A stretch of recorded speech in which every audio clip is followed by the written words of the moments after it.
Hello guys, another day, another video. Meron na naman tayong project na trolley. So tara, preparation tayo.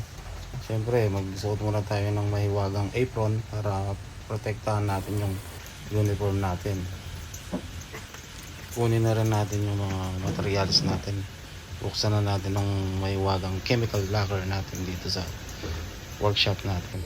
Ayan, naka-arrange pa yung mga gamit natin, mga pintura na gagamitin para sa project natin. Gagamitin nating liha dyan, number 180 grit, para pagtanggal ng mga masilya natin, yung tinakpan natin mga butas, mga crack dun sa project. Ayan, lihain muna natin siya, tanggalin natin yung masilya. Kailangan na flat siya at tumapa. At kailangan liyain na natin ng buo para sa ganon pag in-sprayan natin, kumapit yung pinturang i-apply natin dito sa project natin. Ayan, pagkatapos natin liyain, punasan natin ng basahan. Tanggalin natin yung alikabok para hindi gumaspang kapag in-sprayan natin ng project natin na trolley na to. Punasan lang natin na maigi para at least malinis na siya.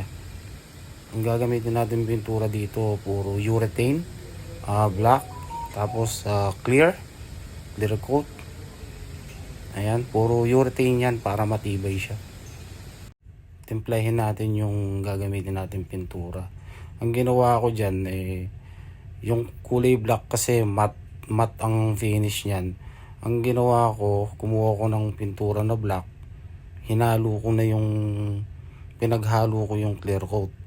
So sa isang pintura na yan, meron siyang activator o tinatawag na reducer. Ayan, isasalin natin sa cup. Kailangan kasi i-ratio natin yan, takalan, para pantay yung niya, yung pagtimpla natin dyan sa na yan, sa pinturang gagamitin natin. Kailangan kasi 70-30 yung timplahan dyan. Yung kulay black natin 70%, yung reducer natin 30%. Tapos ihalo-halo lang natin na maigi yung tinimpla natin na pintura na yan para sa ganon matuyo siya agad. Yan, at salin natin. Ngayon titimpla naman ako ng clear coat. Ganon din ang ratio niya, 70-30. Ihalo natin yung clear coat na yan sa black kanina kasi yung black natin na gagamitin kanina matte yun. Kaya kailangan diskartehan na lang natin.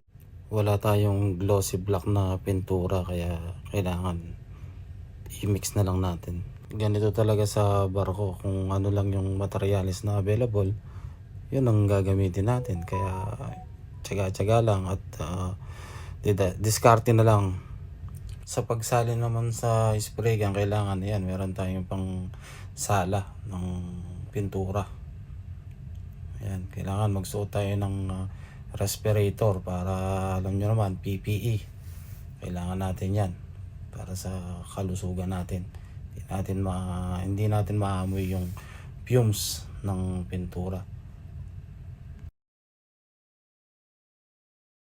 Ayan, umpisa na natin na sprayan yung project natin. So, ang unahin ko dyan yung mga pinag-ispatan ko ng masilya. Yung mga minasilya ko, ispatan ko muna ng unang pahid sa spray. At siyempre yung sa loob, yung mahihirap para pag mamaya, pag nag-spray ka na ng sa labas, hindi na sumabit yung spray gun at hindi na magasgas pa. Kailangan medyo mahina lang muna ang buga ng spray natin dyan kasi iniispatan muna natin siya. So hindi mo kailangan na malakas ang buga ng hangin ng spray gun mo para sa ganon hindi siya tumulo ang pintura, hindi siya mabigla. Pag nabigla kasi yung pag-i-spray natin na yan, mamaya tutulo. Kaya iwasan natin yun para hindi mabackjab ang gagawin natin. matutuwa na naman ng mga taga-restaurant dito sa project natin ito. Kasi renew natin o refurbish natin tong trolley nila.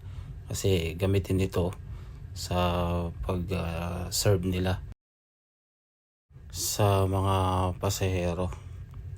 So ayan, pagkatapos natin ispatan yung mga mahihirap at sa loob at sulok, pwede na natin ngayon siyang sprayan ng buo. Paikutan na natin siya ng spray.